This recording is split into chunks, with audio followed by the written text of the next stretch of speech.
Hey guys, if you were born a palace eunuch in the Forbidden City during the late Qing Dynasty, it wouldn't be a soft or glorious entry into the world. You wouldn't come into silk sheets or incense-filled halls. Instead, you'd arrive squirming and slippery in a straw-covered room in a poor village on the dusty outskirts of northern China. The year might be 1856 or 1872. It doesn't matter much. Dates don't matter when your family doesn't keep records. What matters is that you are born small, alarmingly small. So small that your mother wraps you in torn rags and keeps you inside her shirt for warmth, whispering prayers into your bald head while she picks rice husks off the floor. The midwife doesn't congratulate anyone. She just sighs. Another mouth, another weak baby. She calls your skin the color of boiled turnips and says you probably won't last through winter. Your mother doesn't respond. She's had 3 sons die already, and a 4th who ran away during the famine. The world around you is a world of ash-gray hunger, cracked bowls, and thick silence broken only by coughing and chickens. So, before you get comfortable, take a moment to like the video and subscribe, but only if you truly enjoy what I do here. Let me know in the comments where you're listening from and what time it is for you right now. Now, dim the lights, maybe turn on a fan for that soft background hum, and let's ease into tonight's journey together. You don't cry much in those first few weeks. That's good. Crying wastes energy. Your belly is bloated with boiled millet water, and you sleep beside the hearth, swaddled in a bundle of old trousers. The dog next door barks endlessly, which your mother says is lucky because it means no wolves tonight. At night, she mumbles over you, not lullabies, but muttered bargains with heaven. Her hands are red and cracked from scrubbing laundry at the frozen stream. Your father, if he's around, doesn't say much, just coughs, spits, and sometimes drinks something bitter that makes him quiet for hours. By the time you're 2, you've survived smallpox, a bout of diarrhea that nearly took you, and an infestation of lice so bad they shaved your head completely. You walk early, talk late, and eat like a crow, snatching whatever scraps fall to the dirt floor. There's never enough food. Your first solid meal that you remember clearly is a boiled sweet potato that someone dropped near a roadside shrine. It is to you better than meat. Warm, soft, slightly charred, you remember the feel of it in your teeth like a dream. At 5, you are already useful. You carry water. You fan the fire. You swat flies from your grandfather's face as he sleeps in the corner with his mouth open, snoring through a wet reed whistle of missing teeth. You are obedient. Too obedient, perhaps. A neighbor once says to your mother, "That one's quiet. You could sell him to the palace." Your mother laughs, or pretends to. But later that night, she gives you a strange look as you scrape leftover rice from a cracked bowl. You are not beautiful, but you are small-boned, pale-skinned, and narrow-eyed, features the eunuch recruiters from Beijing sometimes look for. Your voice is soft and your steps are light, a perfect shadow. You don't know it yet, but your life has already been chosen for you, shaped by hunger, silence, and the practical calculus of survival. By 7, the local magistrate arrives in your village looking for boys. Not officially, of course. The imperial edict has forbidden the forced recruitment of eunuchs for decades, but loopholes exist. Desperate parents bring their sons to him, pretending it's their idea. And the magistrate, old and wrinkled like a dried plum, nods slowly and makes notes in a red-bound book. He doesn't smile. He simply points to you and says, "That one." Your mother nods once, then she turns away. She doesn't ask where you're going or what they'll do. She already knows. Everyone does. But no one talks about it directly.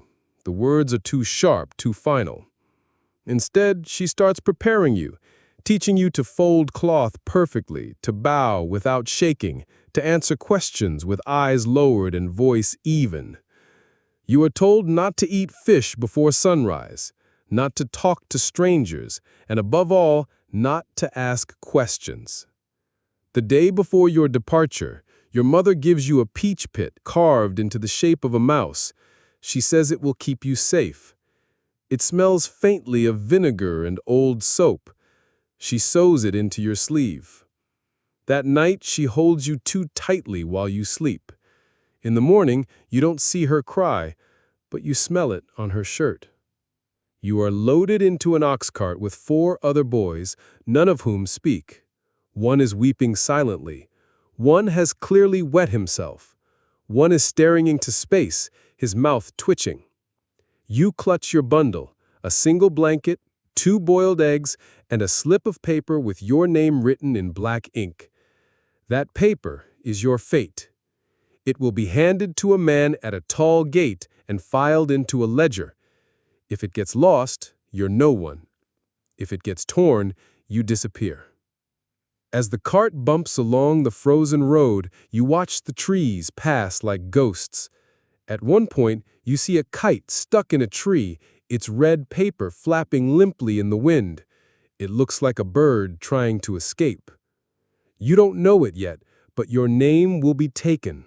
Your voice will change. Your body will never be whole again. But for now, you are just a small boy in an oversized shirt, watching the sky grow darker, wondering why your stomach feels so empty. And as night falls and the city walls appear in the distance, rising like mountains of stone, you feel something cold and quiet settle deep inside your chest.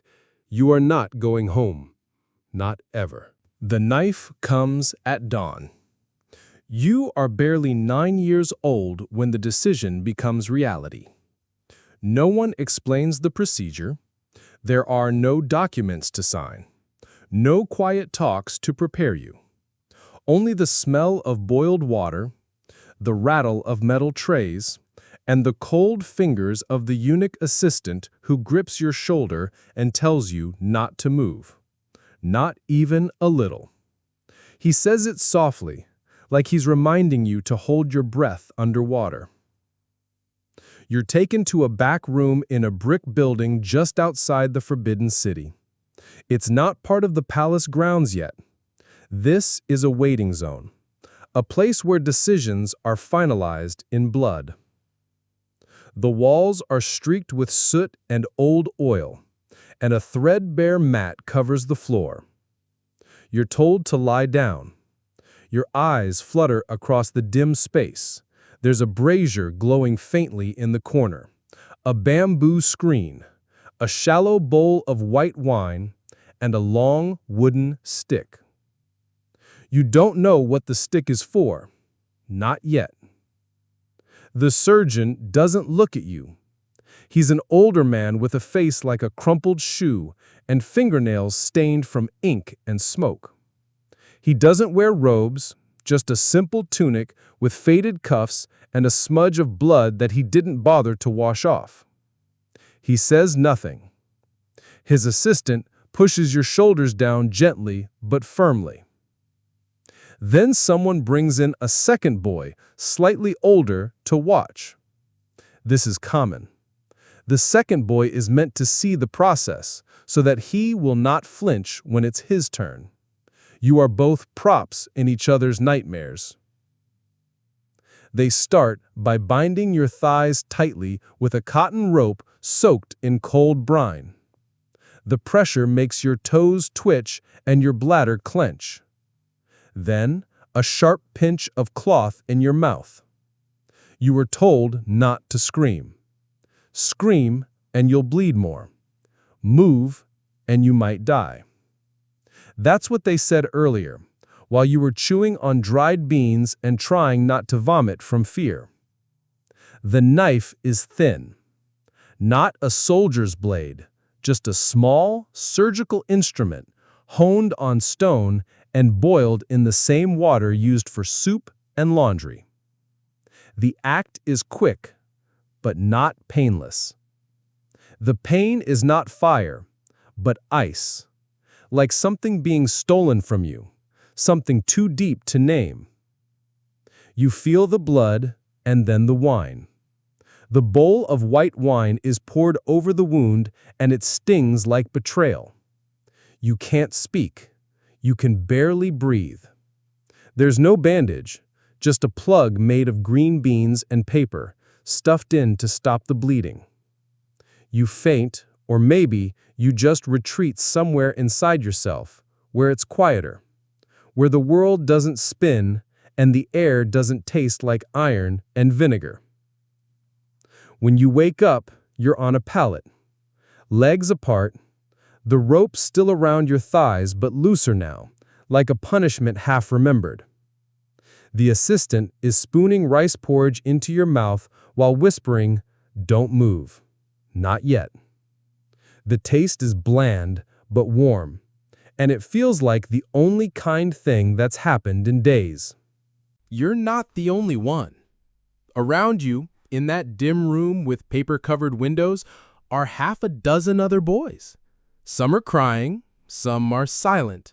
One is shivering with fever. You notice one has wet the mat beneath him and doesn't seem to care. The smell of urine and old blood hangs in the air like bad incense. You stare at the ceiling and try not to think. For the next 3 days, you do not walk. You are carried in and out of a wooden chamber pot by 2 older eunuchs who've done this too many times. They say little. You are fed broth and gruel. You drink tea with herbs that make your head buzz. At night, you dream of running, of climbing trees, of your mother's voice. Only when she speaks now, it's in the voice of the surgeon. Some boys don't make it. You hear the quiet whispers. One boy bled too long. Another got infected. One tried to run and fainted in the snow. His blanket was found, but not his body. No one mourns. No one remembers their names. The older eunuchs say, "Fate has selected the obedient," and then they move on. A few days later, you're inspected.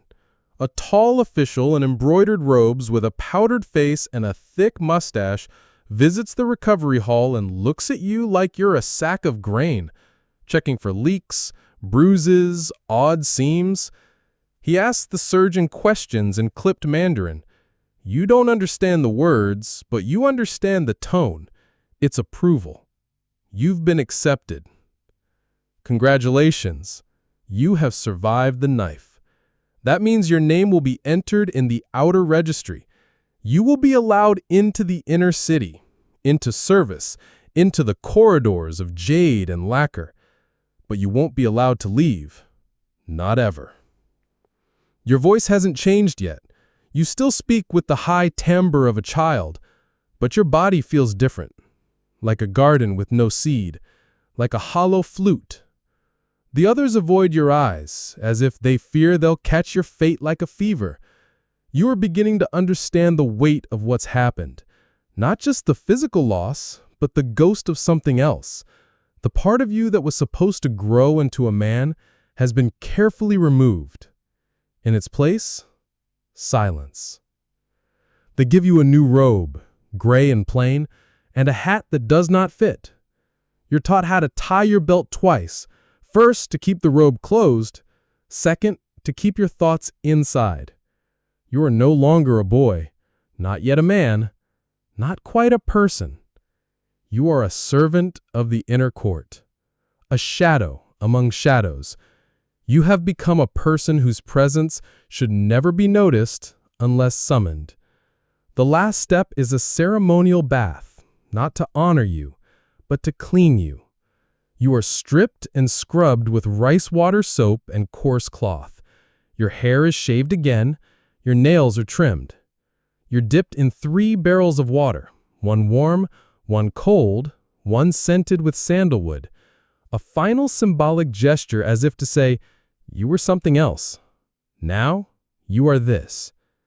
You are dressed again and handed a bundle containing your sleeping mat, your work slippers, and one silk pouch embroidered with your new designation. It's not a name, it's a number. Names are for sons. You are not a son anymore. You are something else.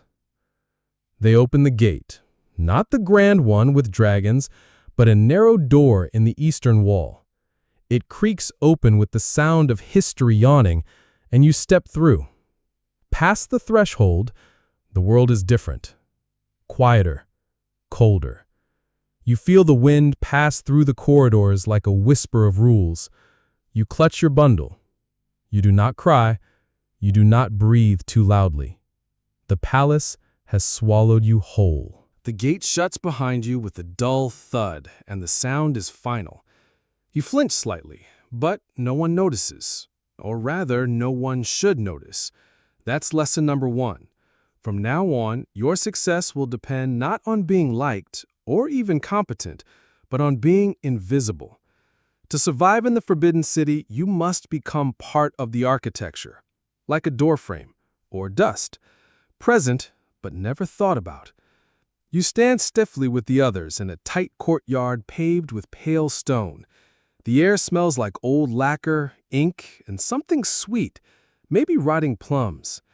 Overhead, wooden eaves stretch like the arms of sleeping dragons, each tile dusted with fine ash from the hearth fires that heat the kitchens and corridors of the massive palace complex. A eunuch in his 50s shuffles toward your group. His robes are faded blue, his eyes alert but tired. He holds a bamboo rod, not for punishment, just for pointing. He introduces himself with one word, a name that sounds more like a sigh than a greeting. You never hear it again. He does not ask your names. He refers to you as you, and you. It's efficient. You'll wait here, he says. They will come.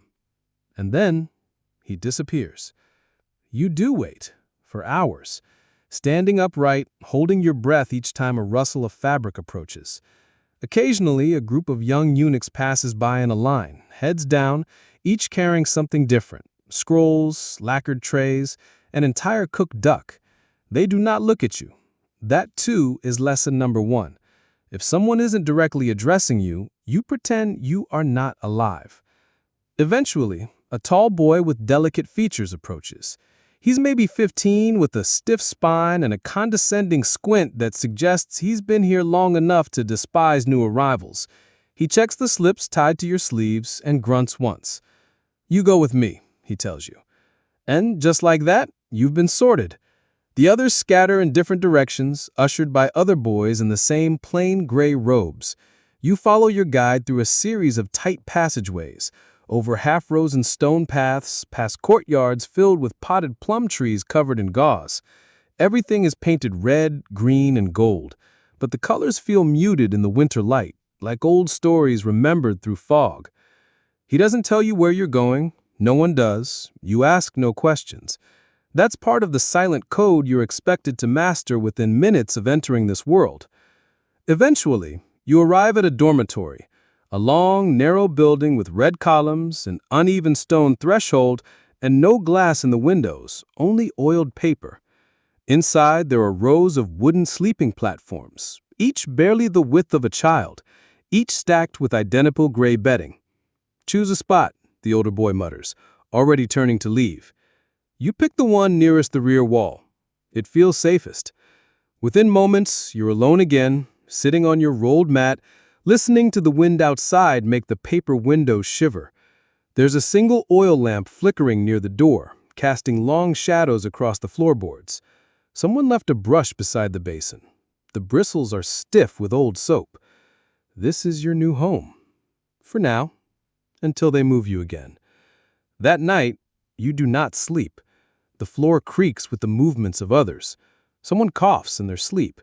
You hear footsteps outside at all hours, always in pairs. No one walks alone in the Forbidden City unless they're about to be punished. That's what someone whispers the next morning. There's no morning bell. Just the sound of sandals scraping against stone and a sharp knock on the wooden frame as a eunuch yells, "Up! Dress! Line up!" You scramble to tie your belt, too slow, and earn a stern look from one of the older boys. Not a scolding, just a look. That's worse. You're led to the washing court, an open-air square with 3 basins and 1 cracked mirror. You wash quickly in the freezing water, biting your tongue so you don't cry out. Crying is useless. Cold is normal. Pain is expected. Afterward, you're brought before another eunuch. This one with heavy robes and a mole on his cheek the size of a dumpling. He carries a roster and reads off assignments like a judge issuing sentences. You hold your breath. There's a strange thrill as names are paired with places: kitchen, laundry, incense room, latrines. But not you. You are not yet assigned.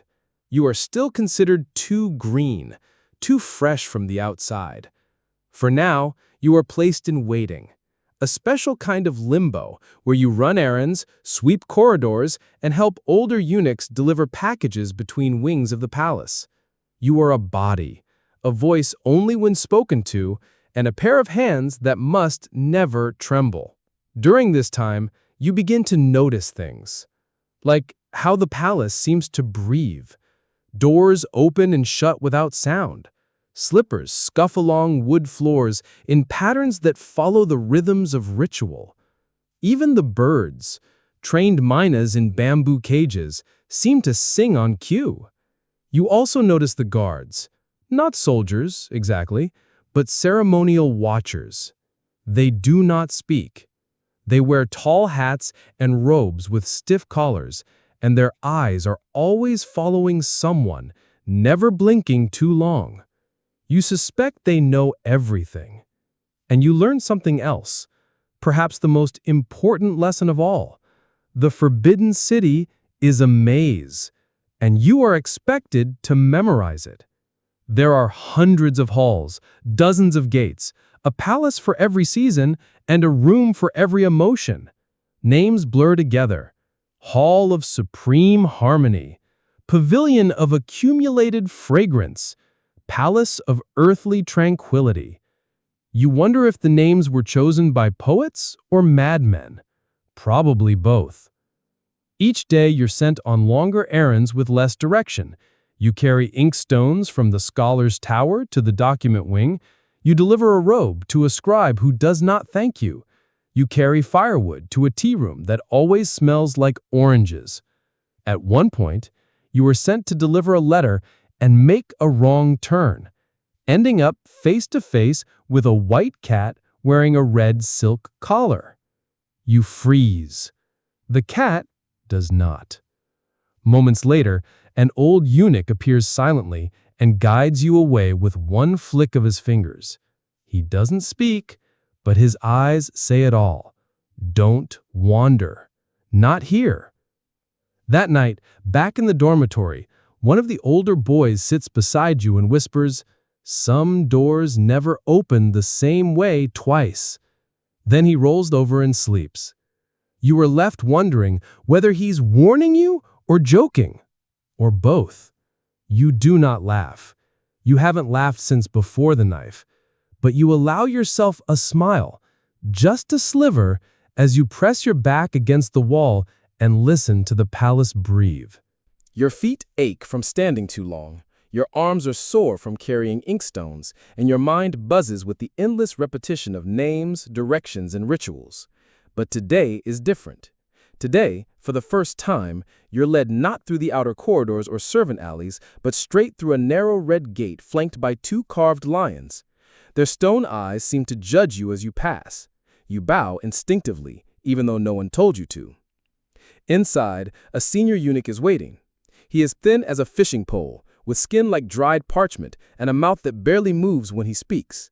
His voice creaks like old furniture. "This is the East Harmony compound," he says. "You'll live and serve here now." You blink.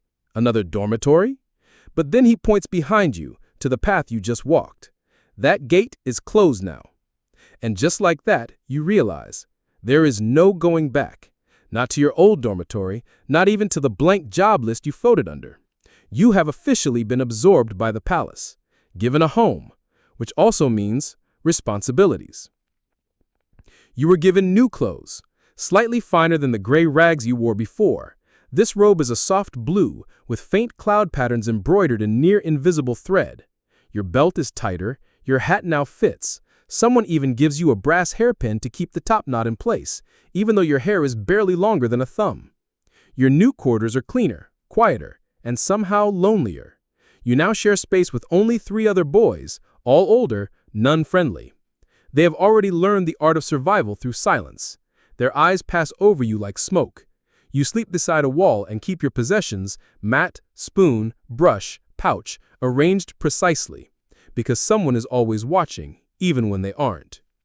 You are now officially a serving youth, and your training begins. Each day starts in the ink-black dark before the rooster in the garden makes a sound. A bell rings once. You sit up, brush your teeth with a twig, wash your face with cold water, and dress in near darkness. Then you stand in the courtyard and wait. Discipline is everything here. You are not allowed to speak unless addressed directly. You are not allowed to eat unless the senior eunuch give the nod. You are not allowed to sigh, to scratch, to yawn. One boy was made to stand in the snow for an hour simply because he sneezed without covering his mouth with his sleeve. The days are long and structured down to the minute. There is physical training, learning to walk silently in cloth slippers, learning to bow at exactly the right angle for each rank, learning to kneel gracefully without wobbling. Your knees are bruised for weeks. Then there are language lessons, not to read or write, not yet, but to speak in the correct tone. You must learn the cadence of court speech, humble, slow, melodic, and full of honorifics. Saying the wrong title to the wrong person could cost you a finger, or worse, someone else's. You also practice facial expressions, specifically how to not have one. You are drilled in neutrality. No fear, no delight, no surprise. Just quiet attentiveness. You are not a child anymore. You are a tool, a mirror, a shadow. One of your daily tasks is polishing copper water basins until you can see your face in them. This, they say, teaches humility. But you suspect it's just another test. They want to see how you respond to the image of yourself. Thin, pale, eyes too large for your face, head still smooth from recent shaving. You barely recognize the child staring back at you. You think, he looks like someone who will forget his own name someday, and you are not wrong. Food is meager. Rice, cabbage, sometimes an egg split 4 ways. You eat in silence. No chopsticks clinking, no bowls scraping. You've mastered the art of sipping hot soup without a sound, your lips barely parting. You can feel your rib bones more clearly every day. The only thing louder than your own heartbeat is the sound of punishment. Once, you see a boy dragged from the courtyard by 2 senior eunuchs. He'd fallen asleep during kneeling practice. He is not hit, not in front of you, but when he returns that evening, his robes are rumpled, his eyes swollen. He speaks to no one for 3 days. You learn to stay awake even when your body wants to melt into the floor. You whisper to yourself under your breath the names of palace rooms like a prayer. Pavilion of celestial purity, gate of divine might, hall of literary brilliance. If you ever get lost, the punishment is 100 bows in the snow. The only relief in your days is cleaning. Oddly enough, sweeping floors, dusting vases, and folding robes gives you something to hold on to, something that feels safe, controllable. You become obsessive about corners. You polish jade figurines until they squeak. You realign shoes by the threshold so precisely that even the senior eunuch stops to stare for a moment. He does not praise you. He simply nods and walks on. Sometimes you hear music. Not meant for you, of course, but late at night, if the wind is right, you catch faint notes from the inner court. Silk strings, bamboo flutes, the rhythm of court dances. You lie still and imagine what the empress must wear, how heavy her sleeves must be, whether she knows the names of the boys who light the lanterns in her corridor. You do not envy her, but you are curious. One night, you're shaken awake, not roughly, but firmly. It's the senior eunuch. He motions for you to follow him. You do. Barefoot, shivering, you trail behind him through a back corridor until you reach a small study. Inside, a pot of tea steams gently, and a paper scroll lies open on a desk. He points to it. Read, he says. You hesitate. I wasn't taught. He frowns, then points again. So you try. You sound out a few characters, clumsy but recognizable. The eunuch narrows his eyes. You've had some schooling. You nod. My brother taught me before he left. He grunts, then gestures you closer. From now on, when I say clean this room, I mean read this scroll. Understood? You nod again. And that's when everything shifts. Not in a grand way, not like in stories, but in the smallest ripple of fate, because someone, somewhere, noticed your mind. And in the palace, minds are rare and valuable. You do not understand it yet, but that quiet room, that scroll, that single test, they will pull you onto a different path. Not safer, but different. For now, you return to your mat, heart thudding softly, mind full of calligraphy lines.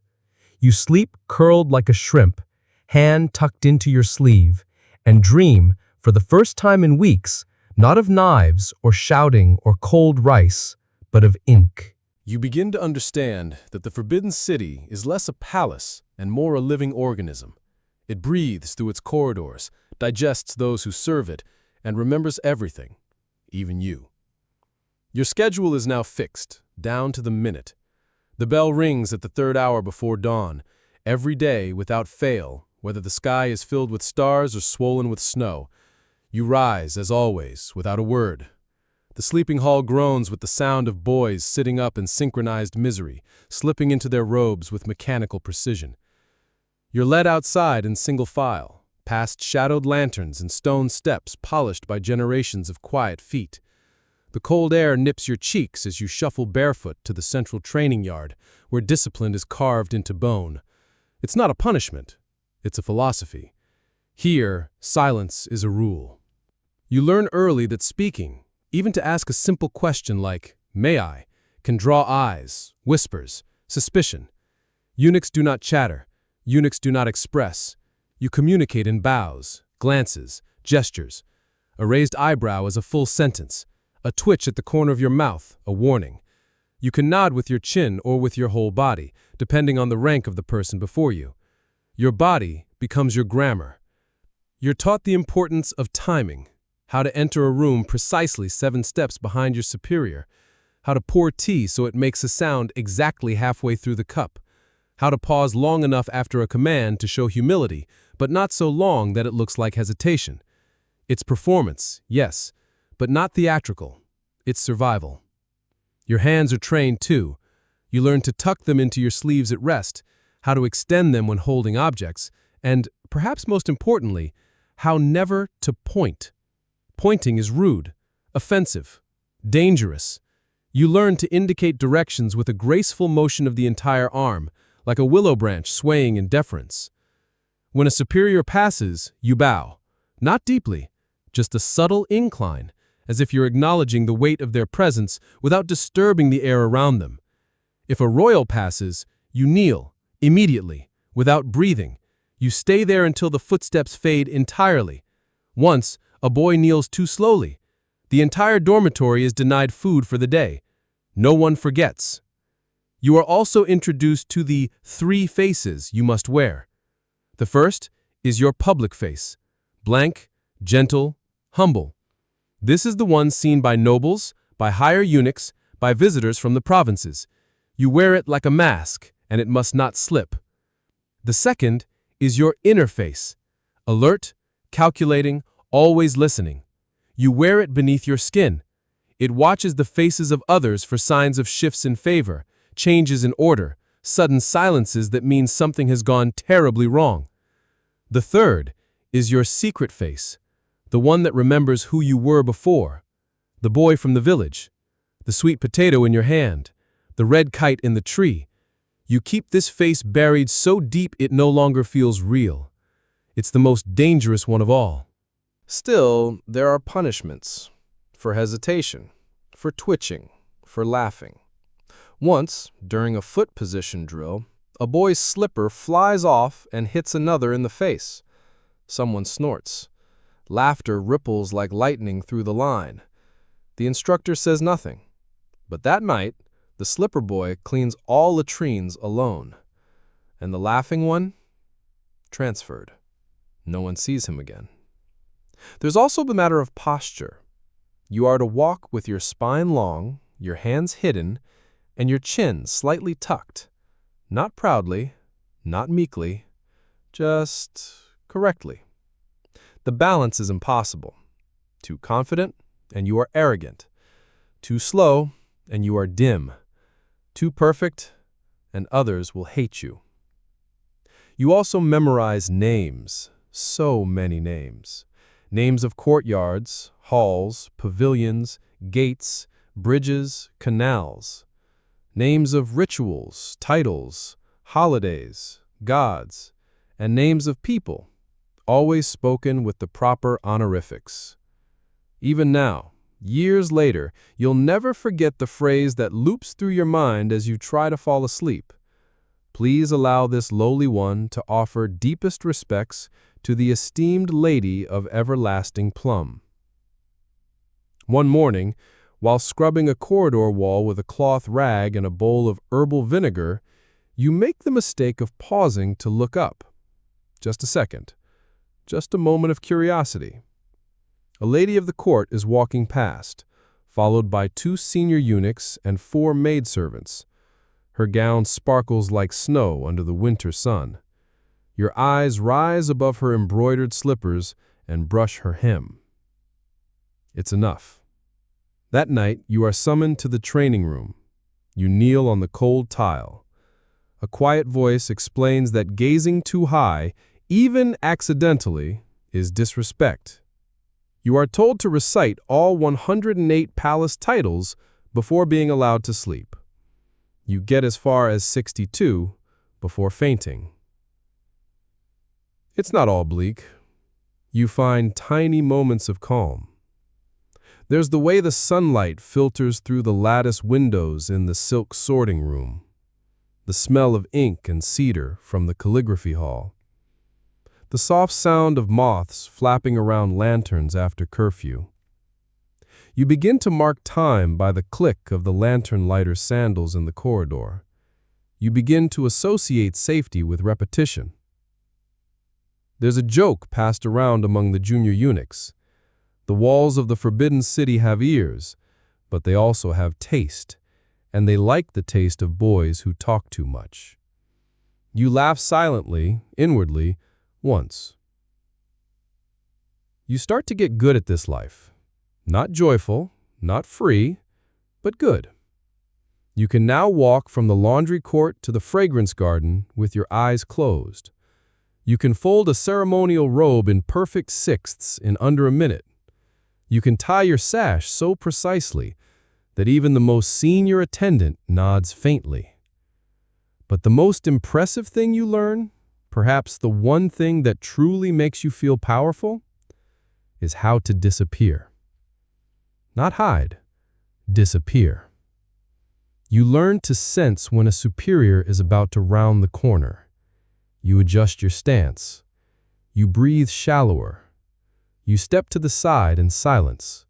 You melt into the wall. You become nothing but useful nothing, polite nothing, trusted nothing. Invisibility, you realize, is a kind of power. And so, you practice silence. You sharpen it like a blade. You become so skilled at not being noticed that even the instructors stop scolding you. You are no longer the boy who flinched at the knife or stared at the sky. You are becoming the eunuch the palace wants. The Forbidden City stretches before you like an endless dream, its pathways looping and folding upon themselves in ways that make maps feel like lies. You are not given a map, of course. No one is. What you are given is something far more burdensome. The expectation that you will memorize everything. Every turn, every arch, every stone stair carved with twisting dragons. You were expected to move through this impossible maze as though you were born into it, as though it were carved into your bones. So you begin to learn, not from books or instructions, but through slow, silent repetition. One corridor at a time, one courtyard after another. You are sent on errands to places you do not yet know exist, with no guidance other than a vague wave of the hand and a name muttered with a raised eyebrow. The Hall of Literary Elegance, the Gate of Supreme Harmony, the Pavilion of Flourishing Fragrance. The names swirl together like incense smoke, flowery, regal, and often completely useless when you're lost in a wing with 4 nearly identical doors and no one around to ask. You count steps. You memorize cracks in the stone. You notice which halls smell like ink and which smell like boiled cabbage. You mark your way with tiny invisible signs, a chip in a column here, a crooked tile there. You create mental stories to guide you. The stair with the chipped 4th step leads to the East Archive. The echoing hallway with red pillars is the shortcut to the fish pond. You whisper these cues to yourself beneath your breath as you walk, like secret spells that keep you from vanishing into the palace forever. You learn, too, how movement changes based on hierarchy. The emperor's wives walk in wide, floating arcs. The senior eunuchs glide like cats. The scribes shuffle quickly with scrolls clutched to their chests. And you learn to move without making a sound, without casting a shadow. You wait at intersections, always yielding to anyone more important than you, which is, as you are keenly aware, everyone. One day, you are sent to deliver a lacquered box to a scribe in the Western Library. You hesitate at a junction, unsure whether to turn left at the bell tower or right at the bronze crane statue. You choose left. Wrong. You find yourself in a part of the palace you've never seen before. The air feels thicker. The stone beneath your feet is warm despite the winter chill. And there are no other eunuchs around. No guards, no voices, just silence. And the slow, rhythmic sound of wind chimes hanging from carved eaves. You take one step forward and feel instinctively that you should not be here. A moment later, you hear it. The soft whisper of slippers. You flatten yourself against the wall, heart racing, eyes wide. A veiled lady passes, surrounded by 4 attendants in vermilion robes. She is tall, her hair crowned with gold and jade, and her sleeves trail the ground like mist. She does not look at you. She does not see you, but your breath still catches. She disappears down the hall like a vision, and you are left standing in shame and awe. You do not report this detour. No one asks. But that evening, you find a grain of jasmine rice tucked inside your slipper. A quiet warning from someone who knows where you wandered. You sleep badly that night, dreaming of halls that go on forever and women who float instead of walk. Still, your geography improves. You can now navigate between the incense rooms and the archives without hesitation. You learn the difference between the pavilion of pleasant sounds and the pavilion of seasonal sounds. One hosts musicians, the other houses ceremonial bells. You even find shortcuts. The narrow bridge hidden behind the peach courtyard, the unused servant gate that opens directly into the bamboo grove near the Empress Dowager's wing. There is a test, of course. One morning, you are summoned by the lead floor attendant. He says only, "Map test," and walks off. You are led into a scroll room filled with unlit lanterns and long tables. A senior eunuch stands at the far end, beside a large silk map of the Forbidden City mounted on a screen. He points to a single red square near the center. "Go there," he says. "Retrieve a blue pouch from the storeroom. Deliver it to the incense chamber. Then return, all in 35 minutes. He does not smile. He does not blink. You bow, turn, and leave. The task sounds simple, but it's not. The red square is coded, The storeroom is unmarked. The incense chamber is 2 courtyards behind a shifting wall panel, and time in the Forbidden City has a habit of stretching or collapsing, depending on how badly you need it. You move quickly, but not too quickly. Running would be improper. You keep your face calm, your breath controlled, your posture upright. You pass through a side corridor near the bronze koi pond, cut across the calligraphy garden, nod to a gatekeeper, and duck through an unlatched service gate. You find the storeroom, miraculously, on your third guess. Inside, 1,000 pouches hang in rows. Red, gold, green, white. You scan the labels with shaking fingers. There it is. Blue silk, tied with silver thread. You don't smile. You don't allow yourself even a second of relief. You bow to the empty room, turn, and retrace your steps. The incense chamber is harder. You have to pause once, pretending to adjust your sash, while you calculate the angle of the sun and remember whether the corridor with the cracked lantern leads to the fragrance annex or the ceremonial shoe storage. You gamble. Turn left. Correct. You deliver the pouch, bow silently, and return. You arrive back in the scroll room 31 minutes later. The senior eunuch looks at you, says nothing, then turns back to the scroll and quietly makes a small mark with his brush. You are not praised, no reward is given, but 2 days later you are promoted from errand boy, outer court, to directional aid, inner paths. This means you are now trusted to escort junior eunuchs to unfamiliar quarters. It also means you're expected to never get lost again. It's a strange promotion. The joy of it is muted by the weight of expectation. But late that night, back in your shared room, you trace the map in your mind again, just for yourself. You find comfort in the structure, in the folds and lines of the palace, in knowing your place, even if it's a place carved from silence and repetition. The Forbidden City has absorbed you, and now, finally, it lets you guide others through its veins. Your duties begin to shift. Now that you can walk the palace blindfolded, you're entrusted with a new task, delicate, tedious, and profoundly dangerous in its own quiet way. You're assigned to the household of a concubine. Not one of the favored ones, of course. This concubine is low-ranking, just another soft voice among dozens who rarely leave their courtyard. But still, she is closer to power than you will ever be. And that means danger, because where women of the court reside, secrets pool like standing water. The concubine is called Lady Yun. You're not told much about her, other than which door to knock on and where to place your hands when bowing.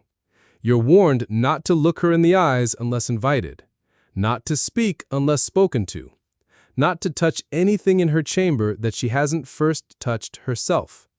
She's not cruel, a senior eunuch tells you, in a tone that makes the word cruel seem laughably narrow. But she's also not interested in your survival. You are sent to her with a tray of fresh-cut orchids, 2 incense cones, and a folded hand towel embroidered with clouds. You walk carefully, not too fast, not too slow. You remember the weight of the tray, the way it pulls slightly to the left because the water in the flower bowl shifts as you turn. Lady Yun's wing is quiet, eerily so. Even the birds in the cages seem to sing more softly here. You knock. A maid answers and ushers you in without a word. Inside, the air is thick with sweet resin and a faint trace of ginger. The floor is covered in silk rugs the color of bone. Everything is curved. Screens, chairs, even the edges of the tables, as if corners are too dangerous. Lady Yun herself is seated by the window, combing her hair, long, black, and impossibly glossy. It spills over her shoulder like lacquered ribbon. She is not old, but neither is she young. Her eyes are sharp and quiet. She glances at you for exactly half a second, then turns back to her comb. "You're the new one," she says, as though commenting on the weather. "You're thin." You bow. You do not speak. Good. I don't like noisy boys. She doesn't say your name. She doesn't ask where you're from. She points to a small bamboo stool and says, "You'll sit there during the afternoons. You'll be quiet, and you'll help me fold my letters." And that is how you begin your life as a servant to Lady Yun. Your mornings are spent as before, training, cleaning, delivering. But your afternoons are now hers. You sit beside her while she reads scrolls aloud in a voice like silk soaked in tea. Sometimes she dictates poetry and you hold the paper still while her brush drags across it with meditative grace. Other times she sings quietly under her breath while combing her hair. You are to refill the inkstone before it dries. You are to pour hot water into the copper bowl beside her chair when the air turns cold. Occasionally, she will ask for tea. Not just any tea, a very specific blend. Dried chrysanthemum, 1 clove, 3 petals of osmanthus, and a pinch of crushed rock sugar. Brewed exactly 3 minutes, no more. You mess this up once, only once. She doesn't yell, she doesn't strike you. She simply places the cup down and says, "Try again." You'll keep trying until you remember what respect tastes like.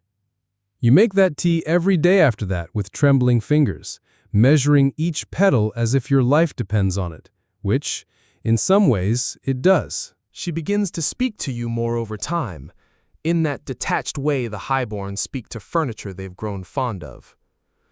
"Do you think the moon is smaller in winter?" she asks once, not looking at you. You consider carefully.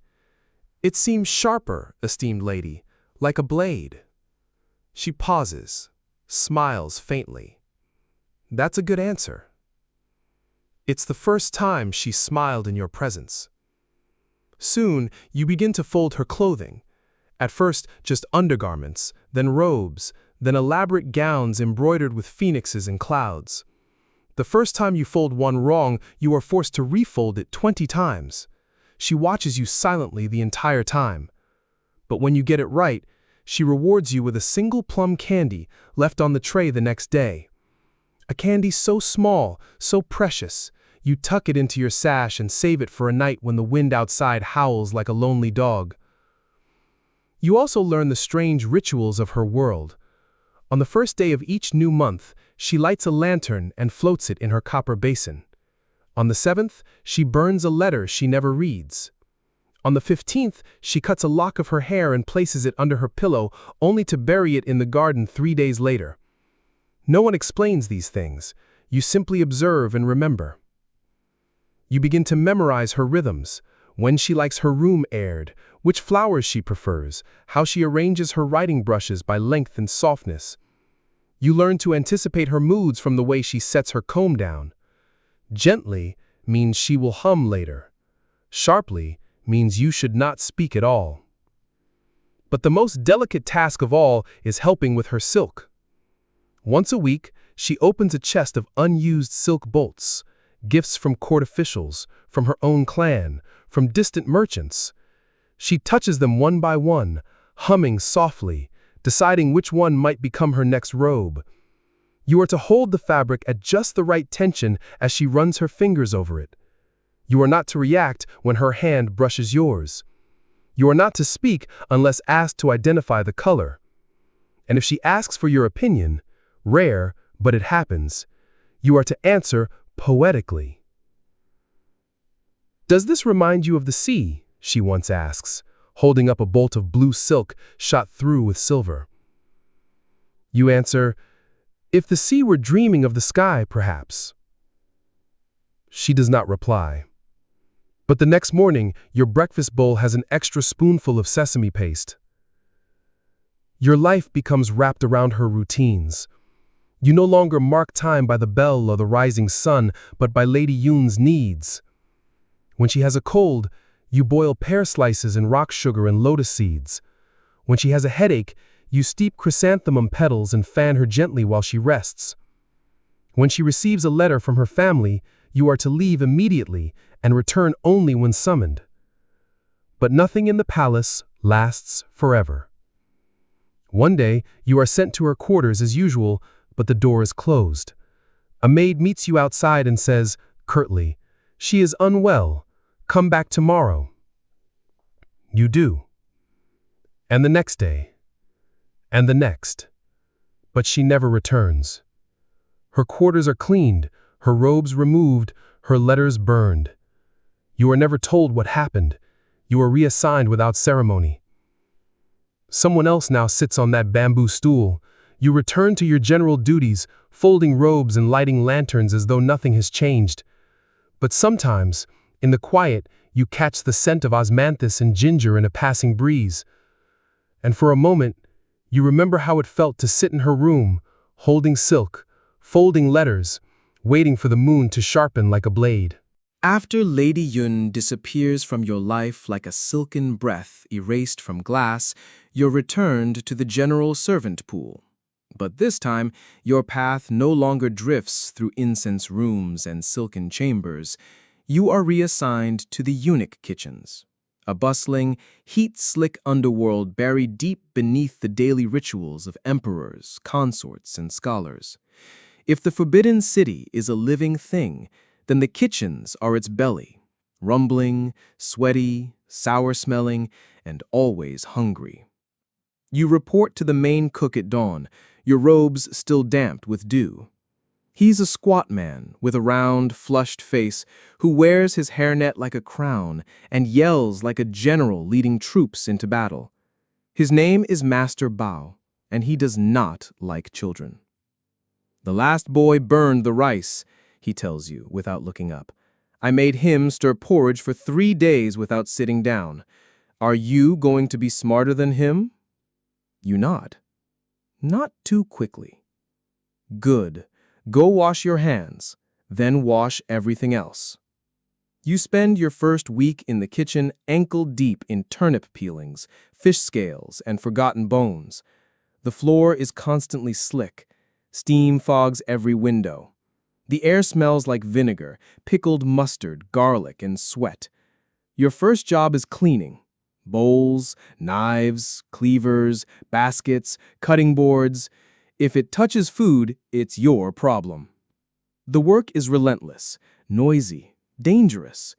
You dodge swinging cleavers and balance trays of soup through narrow doors, while cooks shout insults that would make even the courtiers blush. You wash rice in freezing water that numbs your wrists until they disappear. You scrub cauldrons so big they could boil an ox whole. You learn to move quickly, quietly, and with the spatial awareness of a dancer on a too-small stage. Every day, over 200 meals are prepared in these kitchens, some for the emperor, others for high ministers, but most for the invisible machinery of the court, scribes, guards, lower-ranking concubines, and of course, the vast army of eunuchs like yourself. Everyone eats, which means the kitchen never sleeps. At first, you feel reduced, stripped of the delicate balance you'd once found folding Lady Yun's robes and answering her riddles. But slowly, strangely, the kitchen teaches you new rhythms. You learn the language of vegetables, the soft resistance of lotus root, the slick weight of shiitake, the satisfying snap of snow peas under a sharp blade. You discover that cutting ginger thin enough to read through is not a skill, but an art. That rinsing rice until the water runs clear is not just for cleanliness. It's about respect. You also learn the pecking order. The head chef prepares the emperor's meals. His hands are sacred. He speaks in low grunts and moves with terrifying calm. No one approaches him unless summoned. The assistant chefs control entire domains, soups, roasts, dumplings, pastries. You never speak to them either. You belong to the sub-kitchen, the place where scraps become soup and bones become broth. Here you work with other eunuchs, some your age, most older. They speak rarely, and when they do, it's in short, clipped phrases like too salty, wrong pot, faster. But over time, they begin to nod when you arrive. One even shares his secret trick for peeling onions without tears. Hold a slice of dried tofu between your teeth. It works. Mostly. There's a moment, 3 weeks in, when you make your first real mistake. You're tasked with portioning rice vinegar into small jars. You're careful, meticulous, but your sleeve catches on one jar and sends it crashing to the floor. The sound is like thunder. The vinegar splashes across the stone, soaking your slippers. You freeze. Master Bao appears so quickly it's as if he was summoned by sound alone. He surveys the mess, the shattered jar, your shaking hands. Then he does something unexpected. He hands you a broom. "Clean it up," he says. "Then clean yourself. Then get back to work." You do. And from that day forward, he stops calling you, "Hey, you." He begins calling you by your proper palace designation. It's a small thing, but in the kitchen, names mean you're part of the machine.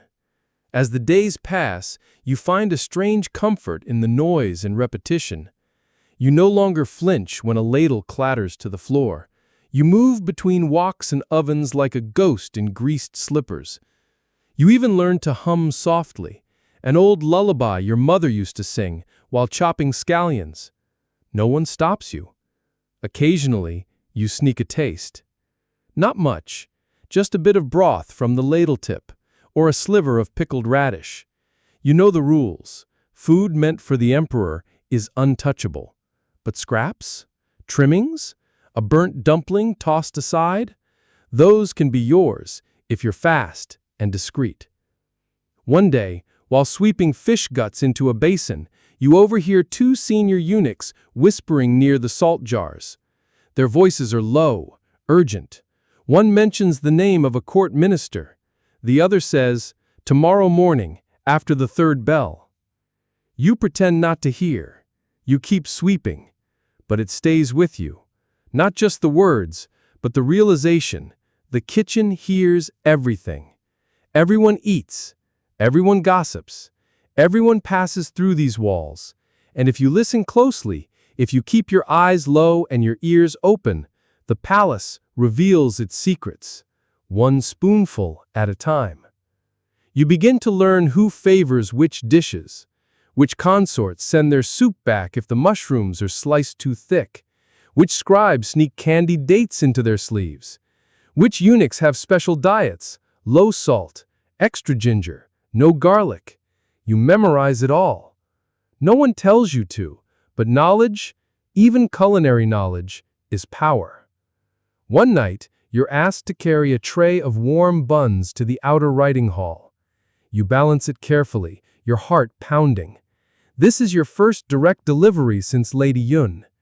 You walk the corridor with the grace of a monk, turn left at the jade turtle, right at the iron brazier, and knock softly on the lacquered door. A scribe opens it, thin, stern, ink-stained fingers. He looks at the buns, then at you. "Ah, finally," he says, "the good ones." And with that, you're gone. Back in the kitchen, no one asks how it went, but Master Bao glances up once from his pot of boiling seaweed and mutters, "Didn't spill?" "No, master." It's the closest thing to praise you'll ever get. And somehow, it's enough. You begin to understand that knowledge in the Forbidden City doesn't flow like a river. It trickles, slowly, seeping through cracks, past in whispers behind screens and between sips of broth. And nowhere does it gather more strangely, more dangerously, than in the networks of gossip that weave themselves invisibly through the palace walls. You first hear it late one night, while crouched beside the pickling jars, scrubbing a copper lid stained with mustard seed. 2 older eunuchs are speaking behind the dried meats curtain, their voices soft, their tone sharpened by something like caution. "Said she burned his letter, on purpose. That's why she hasn't been summoned in over a moon. Too bold, even with her family name. It's not the name that protects her, it's the boy." You pretend not to hear. You focus on your copper lid, scrubbing until your knuckles ache. but the words burrow inside you. The boy. Which boy? And why would a eunuch be part of a concubine's protection? You learn quickly that gossip isn't just entertainment in the palace. It's survival, a tool, a map, a shield, a weapon, sometimes all at once. And the most powerful tool of all is knowing when to speak and when to listen. You choose to listen. The kitchens, you discover, are a prime junction in the palace's hidden postal system. Not letters exactly, but knowledge, details, glances. That a consort was seen crying after a banquet. That a scribe disappeared after a slip of the tongue. That the emperor hasn't called for his favorite soup in 3 days, which means he's ill, or angry, or both. You never repeat what you hear, but you remember all of it. You store it away, stacking facts in your mind like steamed buns in a bamboo tower. Then come the assignments. Odd little errands you're asked to run. Not official ones. A maid from the fragrance wing gives you a folded piece of silk and asks you to leave it in a specific alcove near the bronze koi pond. A senior eunuch from the archive slips you a sealed box and tells you to deliver it to the Empress Dowager's seamstress, but only at sunset and only after the bell rings once. No one threatens you, no one pays you. And yet, something in their eyes tells you, do this correctly and you will be remembered. Do it wrong and you will be forgotten entirely. You run these small errands as though they were sacred rituals. You bow at every turn. You rehearse your steps. You never look inside the box, never peek at the silk, never ask why a bottle of plum wine must be delivered inside a bag of cabbage leaves. You are not curious. You are careful. It's during one such errand, delivering a folded message to the incense maker's assistant, that you catch a glimpse of something peculiar. A boy. You've never seen him before. He wears the same dull robe as you, but his posture is too upright, his hands too still. He moves like someone trained in something more refined than chopping radishes. He stands near the edge of a corridor, eyes down, but alert. You pass him. He doesn't move. Later, you hear a whisper. That's Song Jin. He carries words for the Empress Dowager. Doesn't speak. They say he cut out his own tongue. You don't believe it, of course, but you file the name away. Not long after, you receive your first test. A folded message, tucked beneath your work tray, sealed in wax without a crest. Inside, a single line written in brushstroke. If you know who watches, you know where to stand. No name, no instructions. You nearly throw it away. Instead, you memorize it. You don't speak of it, but for days after, you feel watched. Not by guards or instructors, but by the palace itself. The windows seem to blink. The pillars feel closer. You hear whispers even when no one is near. Then, one morning, the message is gone from your pouch. In its place, a red silk string, knotted at both ends. A sign, you later learn, that you've been noticed by the Whisper Network. Not yet trusted, but marked. The eunuchs don't call it a conspiracy. It isn't rebellion, it's survival. The palace is too large, too cruel, too precise to survive without subcurrents. The official rules are the bones of this world. The whispers are its nerves. And the whispers have rules too. Rule 1. Never be the source. Let others speak first. Rule 2. Never repeat what you hear unless it comes back to you through a second mouth. Rule 3. Never lie. Truth is the currency. Spend it poorly, and you're bankrupt. You live by these rules now, moving through the palace like a paper lantern, fragile, glowing, hollow. You speak less, you listen more. One night, a junior eunuch who once mocked your silence pulls you aside near the lotus pond.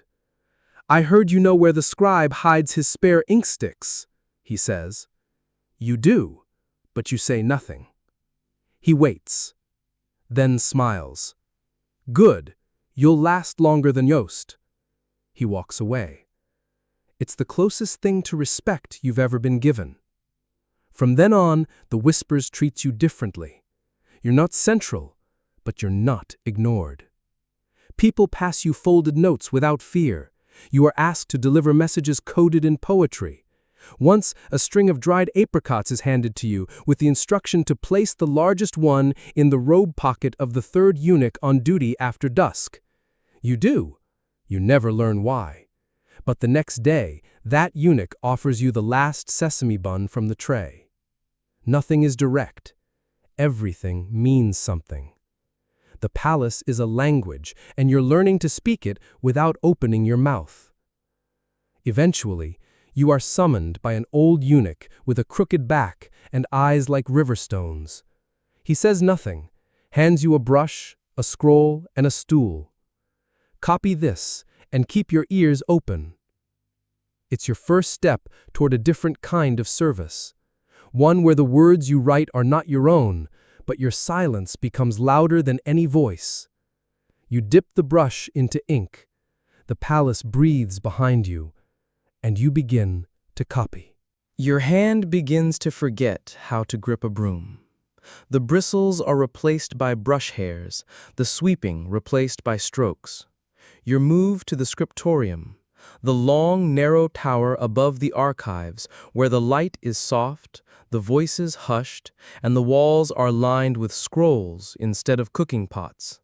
It smells like old paper and powdered ink, like dried ginkgo leaves and worn-out silence.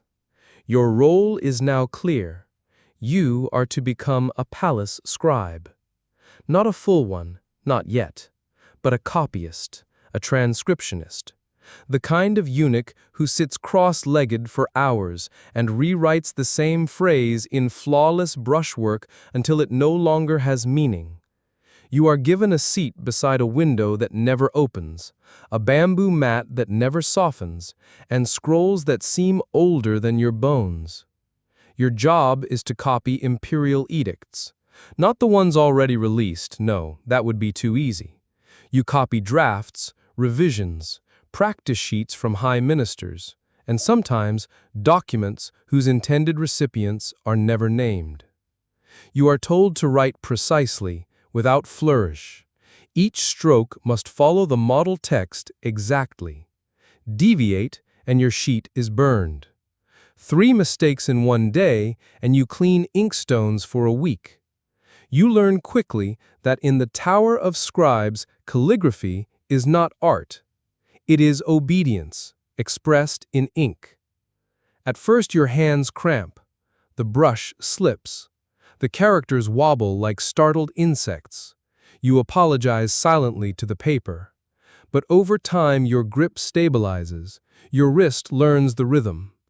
Downstroke, lift, curve, flick. The character for peace becomes your favorite, not because of its meaning, but because of its symmetry. You take comfort in how it balances even when nothing else does.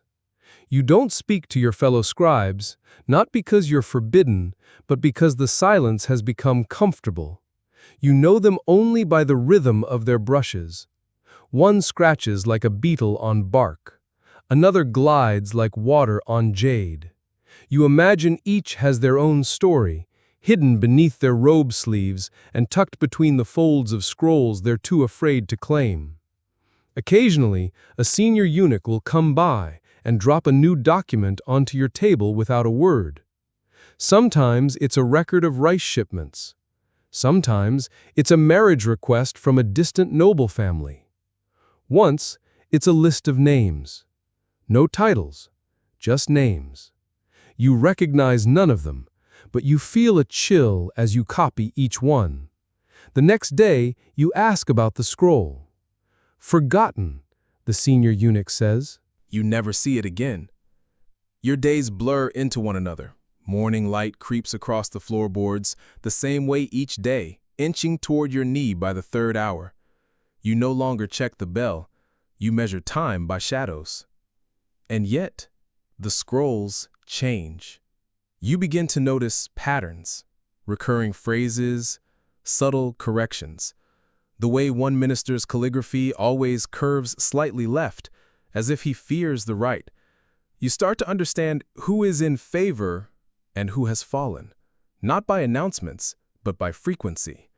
Names that appear often are rising. Names that vanish have vanished for good. Then one day, you are given a different task.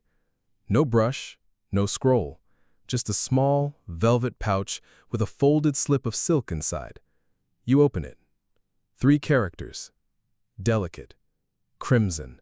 Written in a style you've only seen once before, back when Lady Yoon's letters were folded. The name is hers. You stare. And blink. It's not a letter. It's not an edict. It's a fragment. You look up to question, but the room is empty. The next morning, you're summoned to the 2nd floor of the scriptorium, a place usually reserved for senior scribes. A narrow spiral staircase takes you there, and each step seems to press into your legs like a judgment.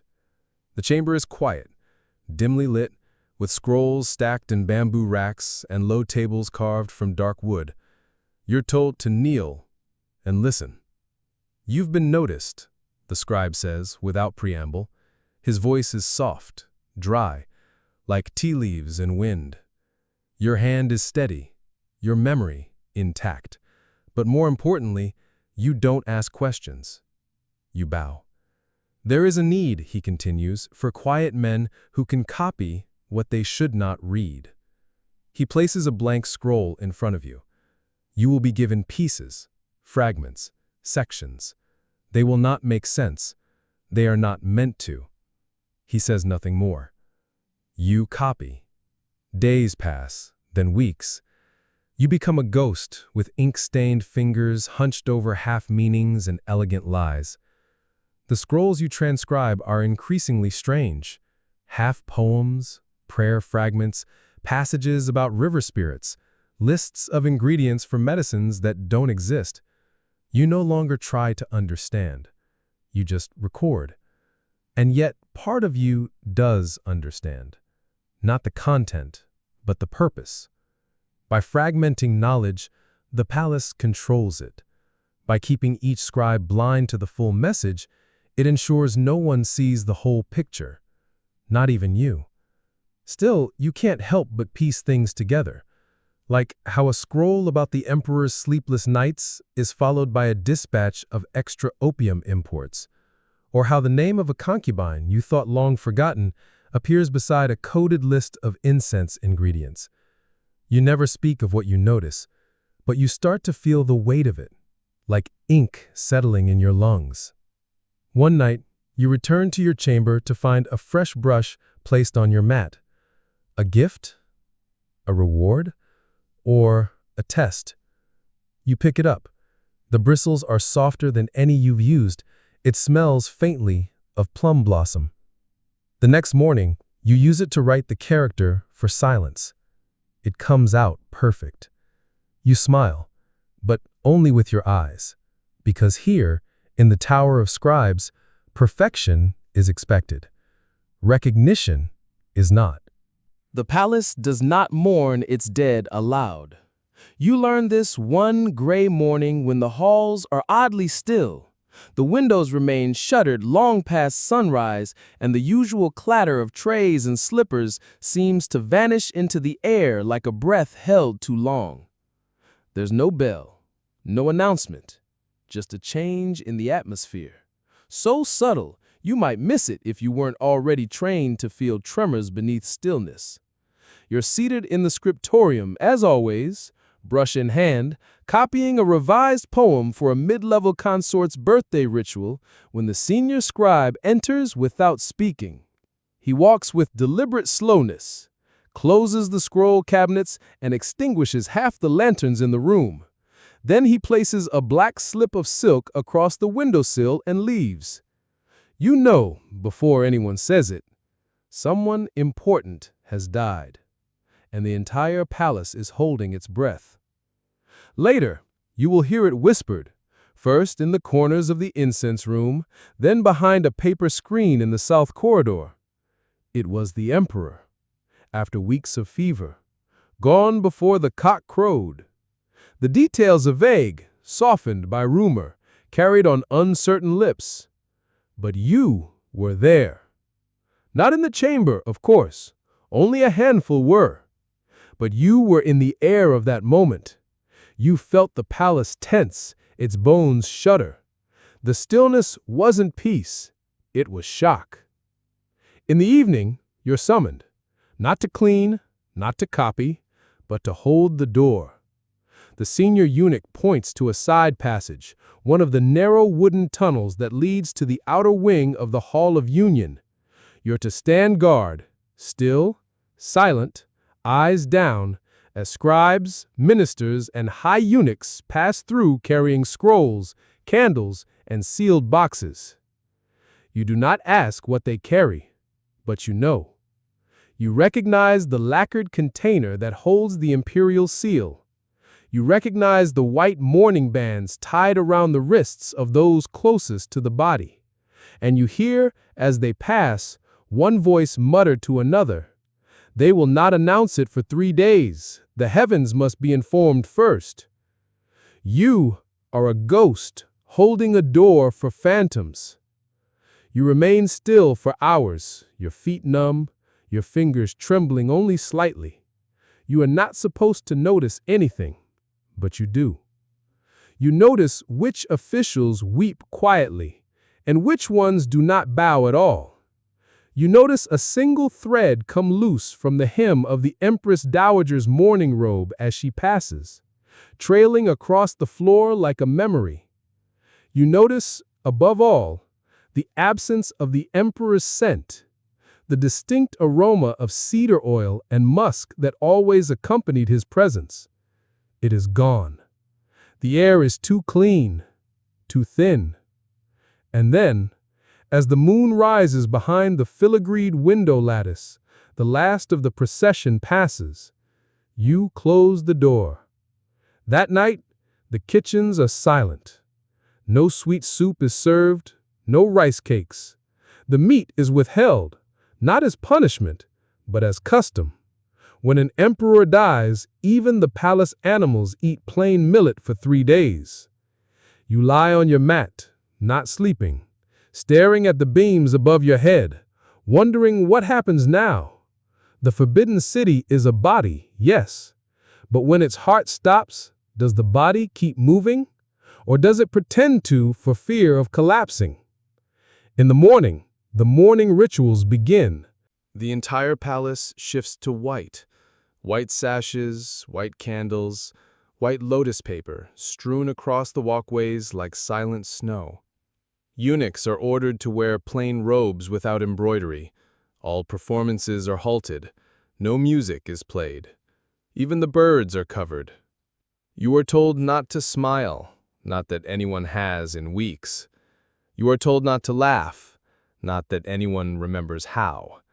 You are reassigned temporarily to help with the imperial tomb inventories. A cold, lonely task. You carry items wrapped in cloth, ceremonial cups, folded garments, inkstones the emperor once used to write poetry. You escort these items from storage to the scroll room, where each is listed, weighed, and recorded in duplicate. You do not touch them directly. You use cloths, tongs, gloves made of thin silk. Everything that belonged to the emperor is sacred now. Even his discarded slippers are handled as if they might still whisper secrets. And through it all, no one says his name. They refer to him as the Honored One, or the Departed Dragon, or simply the Silence. Once, you catch a glimpse of his portrait, propped temporarily against a wall while the mourners rearrange ceremonial banners. His face is calm, serene, bearded with thick strokes. His eyes are distant. You wonder if he ever truly saw the rooms you've walked, the boys who boiled his tea, the ink-stained eunuchs who copied his words by candlelight. You wonder if he ever knew how many shadows worked to keep him in the light. Then the portrait is covered again, and the thought disappears. You are present during one of the night vigils, not as a mourner, not as anyone, just as a helper, stationed in the hallway with a pail of oil to refill the lanterns. You're not supposed to enter the chamber, but once, just once, the door drifts open, and you glimpse it. The emperor lies beneath an embroidered cloth of white and gold. Around him, candles flicker, incense smoke curls like slow breath. The chamber is so quiet, you can hear the creak of wood beneath the ceremonial kneelers. You do not enter. You do not look too long. But the image settles into you like dust in ink. The next day you are sent back to the scriptorium. The scrolls are still waiting, only now the texts have changed. New decrees must be copied, announcements of mourning, orders for court officials, notices to foreign envoys. You copy the phrase, "The dragon has returned to the heavens," 17 times in a single afternoon. It begins to lose meaning. You feel like you're drawing symbols for something no one wants to say. You finish your work, you wash your brush, you bow to the senior scribe, you leave. But that night, you light a single stick of incense in your chamber. Not for the emperor, but for the silence he left behind. You sit and watch the smoke drift toward the rafters, slow and uncertain, curling like the memories of a man whose face you never saw, whose life you supported invisibly, whose death ripples through the palace in ways you may never fully understand. You do not cry, but you do not sleep. The emperor is dead, but the palace continues, softly, cautiously, as if afraid to wake something that still lingers in the air. The whispers don't stop, they change direction. A new name appears on every tongue, murmured first with care, then with confidence. The heir, the son, the next dragon. But you remain where you are, a breath within a corridor, an ink-stained pair of hands who holds no opinions and asks no questions. That is, until one late afternoon, when your quiet invisibility places you in exactly the wrong place at exactly the right time. You are called to deliver a scroll to the ancestral records hall, a routine errand, no fanfare, no escort, just you, your slippers, and a tightly rolled document stamped with the mark of the mourning court. The air is thick and damp. You keep your head down, walking quickly through the west garden, past the stone tortoise, through the silent gate of glorious memories, and then you hear it. A sound no one is supposed to hear. Weeping. Loud. Uncontrolled. Someone sobbing like a child who has just been told the sun won't rise tomorrow. You freeze. It's coming from inside the emperor's former study, a place you know is supposed to remain sealed for another 6 days. You step closer, not too close. You stay near a pillar, hidden in its shadow, and listen. It's not what he wanted, someone says between sobs. He never named him. You know he never named him. Another voice, sharper, firmer. It doesn't matter. The seal is affixed. That's all they'll need. Then, silence. The kind of silence that feels like a door closing. Not just any door. The kind that locks from the inside and disappears when you turn to look again. You walk away without breathing. You deliver the scroll. You return to your quarters. You say nothing, but you do not forget. The next morning, your routine is disrupted again, this time by invitation. You are summoned to the Hall of Records, an interior chamber of the Forbidden City few eunuchs ever see. The room smells of pine and ink, and something you can only describe as age. It's lined with scroll cabinets that stretch to the ceiling, and at its center is a long, low table, attended by 5 elderly eunuchs dressed in robes finer than any you have worn in your life. One of them gestures. "You were present yesterday near the old study." You kneel. "I was delivering a scroll to the records hall." "Did you see anyone?" "No, exalted one." "Did you hear anything?" You pause. Just one heartbeat, too long. "No, exalted one." He studies you for a moment, then waves you away. You are dismissed, but not forgotten. 3 days later, you're reassigned again, this time to a place you've only heard of in murmurs, the tomb division, a strange corner of the palace structure, neither fully sacred nor truly mundane. Your task is to assist in the upkeep and monitoring of the royal tombs, particularly the older ones within the imperial necropolis. It's considered an honor by some, a punishment by others, and a mystery by most. You are not told why you've been chosen. You do not ask. The tomb division is unlike anything you've known. Quiet, yes, but in a different way. The silence here isn't fearful or disciplined. It's ancient, thick, like it's pressing in on your eardrums. The air smells of earth and dust and the faint tang of bronze. Your duties are unceremonious. You sweep the paths that lead to stone altars. You replace incense sticks even when no one visits. You clean the corners of forgotten prayer rooms. Sometimes you're tasked with lighting lanterns before dusk, always an even number, never odd. You don't know why. You don't ask. One of the older tomb keepers, a eunuch named Lu, with a bent spine and fingers like twigs, takes a liking to you. Or maybe he just doesn't dislike you. He speaks rarely, but when he does, his words feel pulled from the bottom of a well. "You feel it, don't you?" he says once, while you sweep leaves from a stone dragon's mouth. "Feel what, master?" "The ones who haven't left yet." You don't reply, but you understand.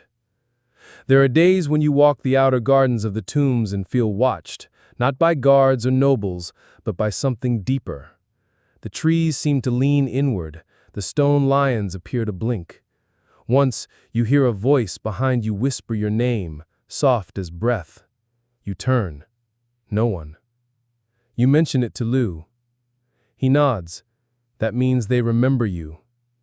Is that good? He shrugs. Depends on what you did in life. You begin to sleep more lightly. Your tasks shift slightly. One morning, you're asked to assist in preparing a ritual for the emperor's 40th day in the afterlife, a ceremony of incense, folded silk offerings, and the placement of 4 black candles at the 4 corners of the tomb entrance. You're instructed not to speak during the entire process, not even if you trip, not even if you see something move. You do as told. At one point, while laying the silk robe onto the offering table, you feel something cold brush your sleeve, like a fingertip, like memory. You freeze, heart pounding.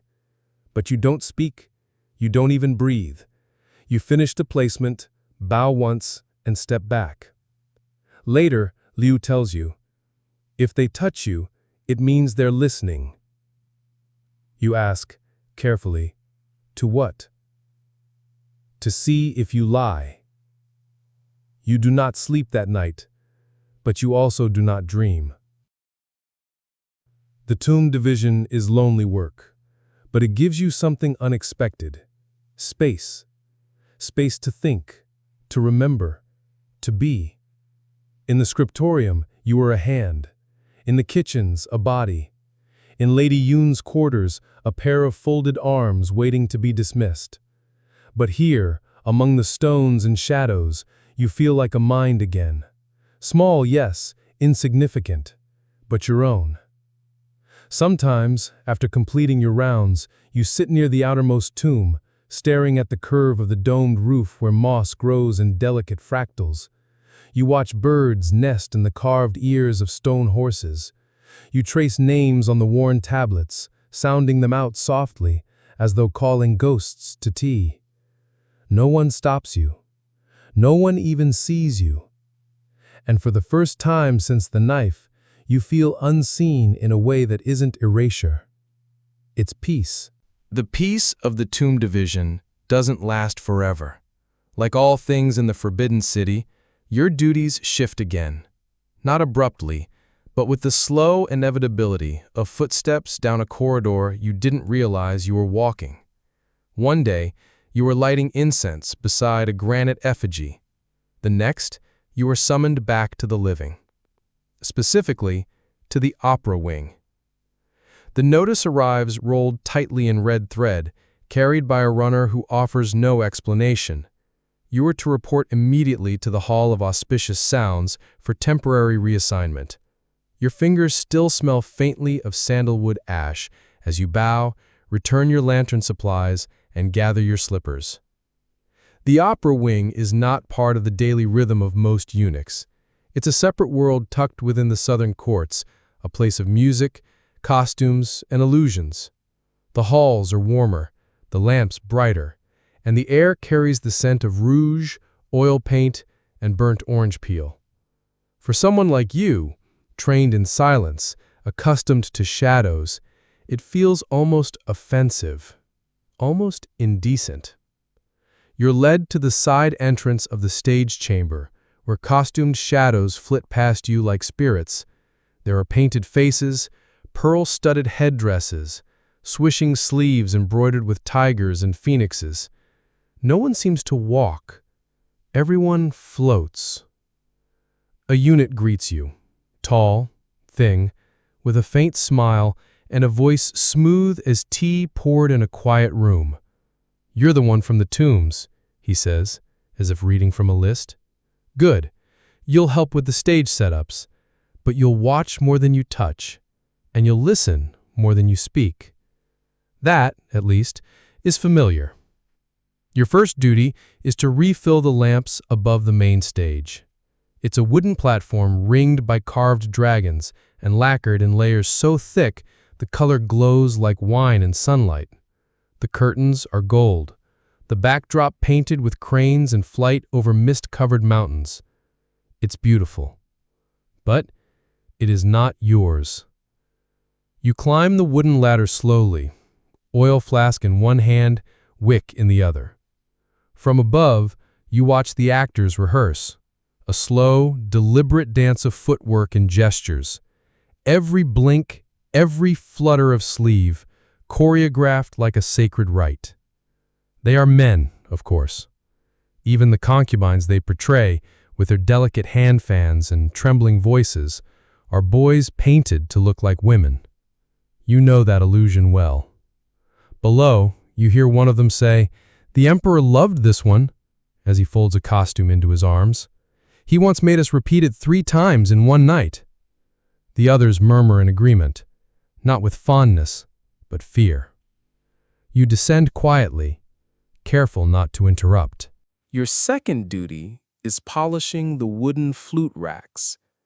Each instrument is stored in a velvet-lined tray, labeled with characters that describe not their pitch, but their purpose: joy, mourning, temptation, punishment. You run a cloth gently over the mouthpieces, wondering how often those meanings bleed into the performances.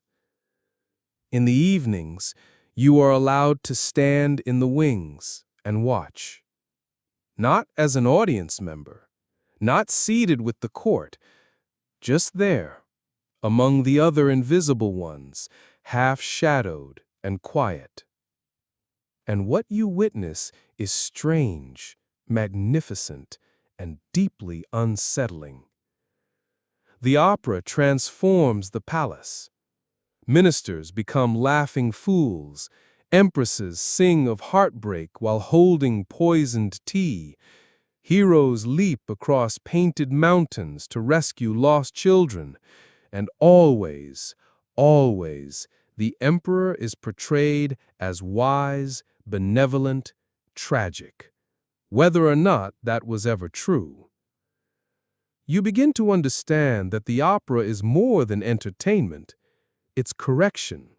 It's propaganda softened with music, a way to repaint history while the ink is still wet. Once, you overhear a line being changed at the last minute. "Too close to the truth," someone whispers. They swap "the dragon fell from heaven" for "the clouds grew heavy with memory." More poetic, less fatal. You keep watching. One night, during the Ghost Festival, a special performance is prepared. It is not open to the entire court. Only select officials, members of the royal family, and high-ranking eunuchs. You're assigned to carry the incense trays for the pre-show ritual. The script is ancient, the story older than the dynasty itself, a tale of a loyal eunuch who serves 3 generations of emperors, outlives them all, and dies without a name. The character is called the Shadow. You feel the name vibrate inside your ribs. The actor who plays him is young, no older than you were when you first arrived. His voice is soft but steady, his gestures precise. When he bows before the emperor in the final scene and says, "I remember all of your mornings and none of my own," you feel the air leave your lungs. The audience applauds politely, the performers bow, the lanterns dim. But for days afterward, the line echoes in your head. "I remember all of your mornings and none of my own." The next week, you're helping rearrange costumes in the storage chamber when you stumble upon a scroll tucked behind a wooden mannequin. It's a script, hand-copied, with red annotations in the margins. The same play, but the final scene is different. In the original, the eunuch does not bow. He stands. He says, "I served you because I had no choice, but you are gone, and I remain." You read it 3 times before returning it to its hiding place. You do not speak of it. But later that night, as you lie awake beneath the window painted with starlight, you wonder how many truths have been changed before reaching the stage. How many songs were rewritten to spare an emperor's pride. How many stories were softened to keep the curtain from falling. The opera, you realize, is a mirror, but the palace chooses what it reflects. And you are merely one of the hands holding the glass. Your time in the opera wing comes to an end without ceremony. One morning, a message arrives. Just a slip of yellow paper folded 3 times and left beneath your bowl of porridge. Report to East Wing, second bell. Chamber inspection. That's all it says. No signature, no title, but you know what it means. You pack your belongings, what few you have, your writing brush, your cloth slippers, a red silk string you once received and never wore. You fold your robe neatly. You do not say goodbye to the opera boys, though one of them catches your eye from across the corridor and nods. You nod back. The East Wing is quiet, a different kind of quiet than the tombs, less reverent, more restrained. Here it smells of linen, camphor, and polished wood. You are met by a stern-faced eunuch with cloud-white eyebrows and a nose like a blade. He speaks crisply, as if time itself listens when he gives instructions. "You will assist with evening quarters," he says. "Household inspections, lantern checks, decorative inventory, and other matters." You bow. "And," he adds, "you will say nothing of what you see. ever. You bow again, lower. So begins your strangest duty yet. In the evenings, just before dusk, you move from chamber to chamber. Not grand halls, but living quarters. Spaces behind the curtains. Rooms with soft mats, carved screens, hidden drawers. Your task is to verify that each assigned residence is in correct order. You start with the chambers of lesser consorts, the ones rarely called. Their rooms are immaculate always, the beds untouched, the cushions plump daily, though no one sits on them. You dust empty tables and open drawers that hold nothing but folded letters, never sent. You then inspect the storage wings, corridors filled with things the palace no longer needs but cannot bear to discard. Fans with cracked lacquer, shoes 2 sizes too small, broken parasols, scrolls whose ink has faded beyond use. You inventory everything. You write 1 peony comb, tooth missing. You write 4 hairpins, unused. You write silk curtain, faded, scent, unknown. But sometimes your route changes. One evening, you are told to report to the northeast wing, an older part of the palace, rarely used now. The halls are colder, the paint chipped, the lanterns dimmer. Here, the chambers are still assigned to names on paper, but the names no longer answer. The first chamber you enter is unlit. You set your lantern on a small table and begin. The walls are lined with faded murals, cranes in flight, pine trees bending in the wind. The bed is made, its blanket folded with military precision. There is a small vanity with a bronze mirror. You open the drawer. Inside, a single poem, handwritten in an elegant female hand, folded twice and tied with gold thread. You should not read it. You read it anyway. It's not romantic. It's not even personal. Just a list of wishes, written in verse. May my family be well. May the tea arrive sweet. May my name remain, even when my voice fades. You fold it back, carefully, exactly as it was. You close the drawer. You light the incense stick, as instructed, and step back. The room does not feel empty. You move on. Each evening, more rooms, more dust, more reminders that the palace was once full of voices that now echo only in curtains and chipped bowls. But then come the rooms that are not abandoned. One evening, you are sent to inspect a wing recently reassigned to a concubine newly favored by the heir.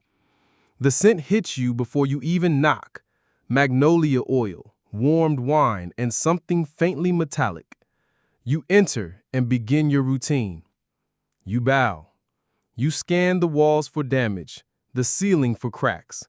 You kneel to inspect the floor mats and find, beneath one, a tiny slip of paper, barely larger than your thumb. It reads, "He does not love me, only the silence I bring." It is unsigned. You leave it there. You do not speak of it.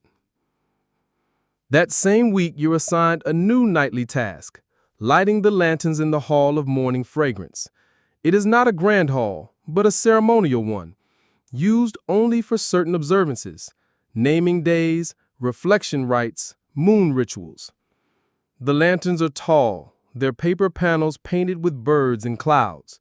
You light each one with care, watching as the flame grows, stretches, dances inside the paper cage.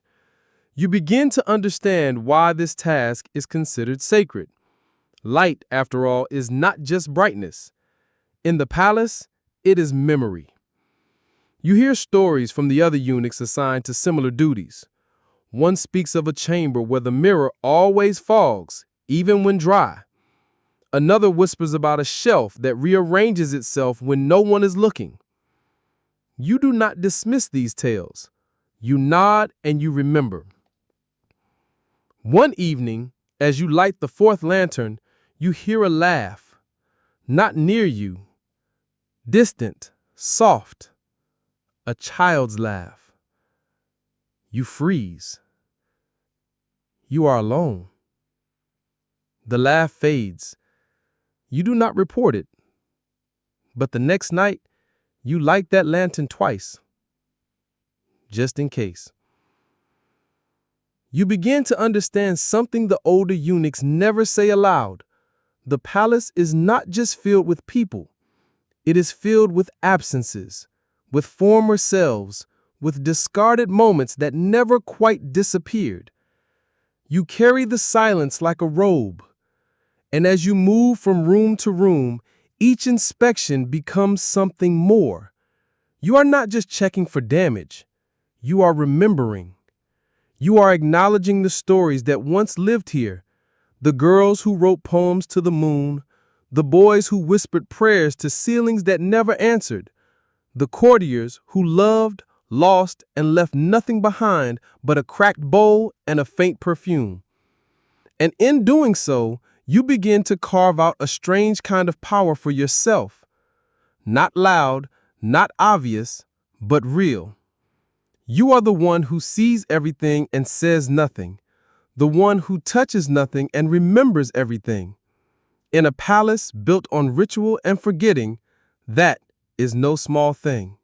There are no locks on the doors of the Hall of Morning Fragrance, not because they aren't needed, but because the palace assumes that everything behind those doors is already known, already watched, already preserved. What needs hiding has long since been folded away into silence. And yet behind those doors, in the soft glow of the lanterns you light each night, something begins to shift. It starts with a whisper, barely audible, like paper rustling under fabric. You are refilling an oil dish, crouched low, focused on not tipping the brass ladle, and then you hear it. Come back. You stand sharply, but the hall is empty. No footsteps, no curtain swaying, no sign of breath except your own. You tell no one. Of course you don't. You know better. The next night, it happens again. A whisper. This time, a different word. Remember. The voice isn't frightening. It's tired. Female, you think, or perhaps just young. From that moment on, your inspection rounds take on a new tone. You still perform your duties, checking floorboards, airing drapes, measuring incense ash. But now you listen, too, to the floorboards, to the wind between screens, to the silence that feels less like absence and more like someone trying not to speak. You remember what old Lou once told you. If they touch you, it means they're listening. You begin to wonder what it means when they speak. One evening, as you fold the curtain back from a chamber long unused, you find a butterfly. Dead. Perfect. Wings outstretched across a lacquered table like an offering. It hasn't been stepped on. It hasn't decayed. It's simply there, waiting. You take it gently and bury it beside the courtyard pond that no one visits. You don't know why. It just feels correct. The next day, there's a note tucked into your inspection ledger. 4 characters, written in swift, familiar brushstroke. She thanks you. Continue. No seal, no name, no explanation. You press your palm to the parchment, as if it might still be warm. Your new duties expand. You're asked to assist with preparing quarters for a rare event, a seasonal poetry recital hosted by the Empress Dowager, not for courtiers, not for ministers, but for the inner ones, the remaining consorts, widows and ladies too old or too ill to leave the inner palace. The preparations take 5 days. You hang silk scrolls with poems that must be carefully chosen, nothing too mournful, nothing too joyful. You're told to restitch a cushion whose threads are fraying with age, though you are not to sit on it. You polish cups that haven't been used in years, their jade handles cold with disuse. On the morning of the recital, you're assigned to a corner. No speaking, no motion. Just hold the tray of teacups. The ladies arrive slowly. Some are carried. Some shuffle on their own with trembling fingers and empty eyes. Their hair is powdered white. Their robes hang off their shoulders like drapes on broken furniture. But when the music begins, soft zither, gentle flute, something returns to their faces. They remember. One begins to hum. Another recites a line before the singer does. A third laughs, high, bird-like, and unexpected. It is the sound of rust being shaken loose. The youngest of them, perhaps no older than 50, looks at you once, her gaze sharp, measuring. "You," she says. "You've been in my rooms." You bow low, heart thudding. "Did you move the inkstone?" You hesitate. "No, esteemed lady, only dusted the shelf." She nods. "Good. It was my husband's. He wrote badly, but always straight." Then she turns away. You exhale. After the recital, your role changes again. You're asked to assist in maintaining the memory tablets. Each major consort who passes receives a tablet, a small wooden plaque inscribed with their name, title, date of birth and death, and a phrase of poetic legacy. You are to dust these. Nothing more. No prayer, no incense. Just keep them clean. You walk through the corridor of names once a week. The tablets sit in neat rows, their red lacquer faded to brown, the gold characters dulled. Some have flowers left beside them. Some have nothing. You find Lady Yun's. Of course you do. It takes time. You have to search 3 shelves, checking the characters carefully. But when you find it, your breath catches. Lady Yun of the 4th rank, silent willow in the wind. Born, unknown. Died, sealed. You do not touch it, you simply kneel, brush the dust from its base, and say, softly, "I remember." No one hears you.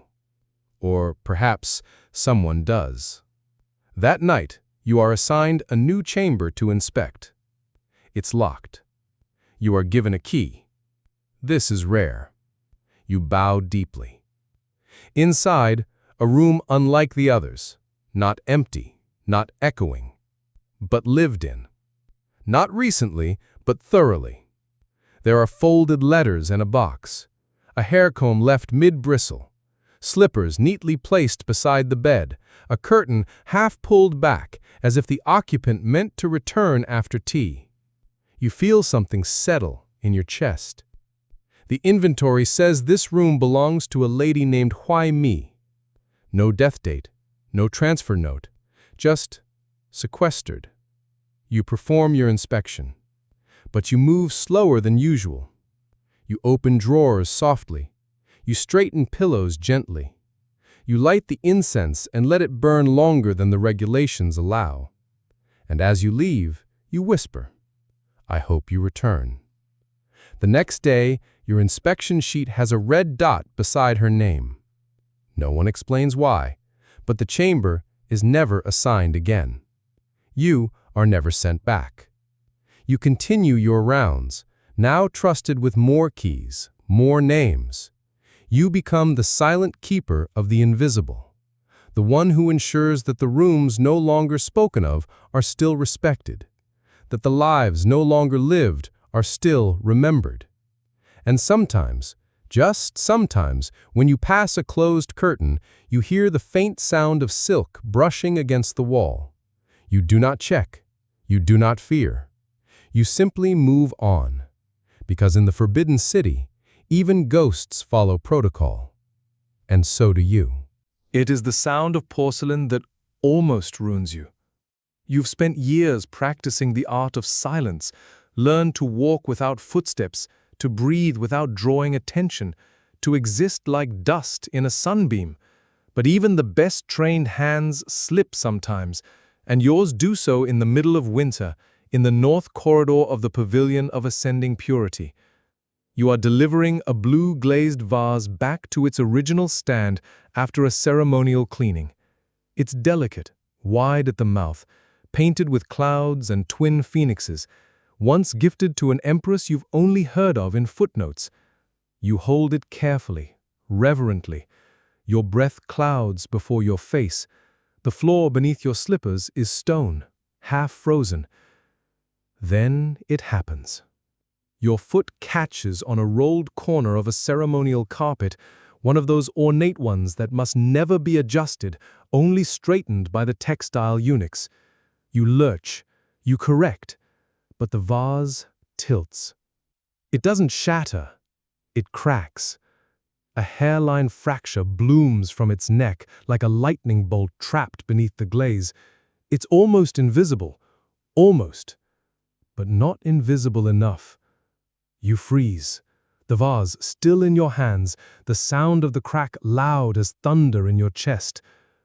No one sees, no one's around. You place it carefully on its stand, adjust the flowers so that their shadows fall across the floor. You tell no one. But that night, your name is called during the evening roster. Summoned to the Chamberlain's office. You kneel for hours outside the lacquered doors, your knees throbbing, your breath turning shallow. Finally, the doors open. A senior eunuch beckons. You enter. The room is cold, dim, one lantern, one rug, 3 men. They say nothing. You bow, you kneel. Then the questions begin. Where were you today at mid-morning? Did you handle any artifacts? Do you know the current temperature tolerance of imperial porcelain? Each one sharper than the last. You answer honestly. You do not lie, but you do not confess either. You wait. The silence is long. One of the Chamberlain's aides finally speaks. The vase has a flaw. Not you broke it, but it has a flaw. The other men remain silent. Then, without looking at you, the Chamberlain says, "Stay kneeling." They leave. You remain. For 3 days. Not continuously, but close. You are permitted water, a handful of rice. You may relieve yourself once, escorted. You sleep sitting, your back against the wall. Other eunuchs pass the hall without stopping. No one speaks to you. You become a fixture in the corridor, a cautionary tale. You do not cry. You do not beg. You do not protest. Because you know, in the Forbidden City, your life hangs not on your work, but on your ability to withstand error without becoming a problem. Finally, you are released. No word of pardon, no documentation. Just a nod from an aide and a gesture toward the outer courtyard. You return to your quarters, but your mat has been moved. Your slippers are no longer where you left them. Someone else now tends your old lantern route. You are marked. Not punished, but no longer trusted. And that, in some ways, is worse. You are reassigned to Corridor C maintenance, a polite term for the most invisible work in the entire complex, sweeping hallways that no one walks anymore. These are the back halls, connecting archive rooms to supply closets, winding behind screens and between service doors. No one sends you here for importance. You are being forgotten politely. At first, the loneliness stings. No conversation, no glances, just stone, wind, and your own soft footsteps. But slowly, you begin to see something you hadn't seen before. Freedom. Not real freedom, never that, but the freedom of space, of rhythm, of the absence of eyes. Here, you can slow your pace without fear. You can hum softly under your breath. You can sit against the column and close your eyes for a full minute without punishment. You become, in a strange way, a ghost again, but this time by choice. And in this ghostliness, you begin to observe. You see the way the condensation pools beneath unused door frames. You see which lamps burn lower than others, indicating which halls are still walked at night. You see, once, a faint trail of footprints across fresh wax, 2 sets, one small, one heavier, both barefoot. You do not follow, but you do remember. One day, while sweeping behind the autumn storage chambers, you find something tucked into a hollow between 2 beams, a scroll. Not hidden, exactly, just resting. You unroll it. It's a poem. Left behind accidentally or on purpose, you wonder. The characters are graceful, written by someone who studied calligraphy deeply. The poem is not remarkable. It speaks of moonlight and loss and the echo of a flute played for no one. You copy it into your ledger that night, then return the original the next morning. It's gone. You do this again a week later. Same beam, new scroll. It becomes a game. You never see who leaves them. You never tell anyone. Eventually, the poems stop appearing. But by then, your hand has improved. Your brushwork is surer, more fluid. You start copying poems into scraps of paper and leaving them in forgotten corners, never signed, never claimed. One morning, you find a single character painted on your broom handle in red ink. Ting, which means listen. You do. One evening, as you're polishing a hinge near the old throne dais, long unused except during winter ceremonies, a senior eunuch approaches you. You tense. You bow. He says nothing at first, just watches you work. Then, you've been quiet. You nod. You read. You hesitate. I copy. He nods. You'll serve in the scent archive tomorrow. Be early. And walks away. You don't ask why. You never do. But that night, you return to your mat, still thin, still tucked near the outer wall, and you sleep with both hands tucked beneath your cheek. Not because it's warmer, but because you no longer fear what happens if you are broken. You've already been broken. And yet, here you are, still sweeping, still silent, still alive.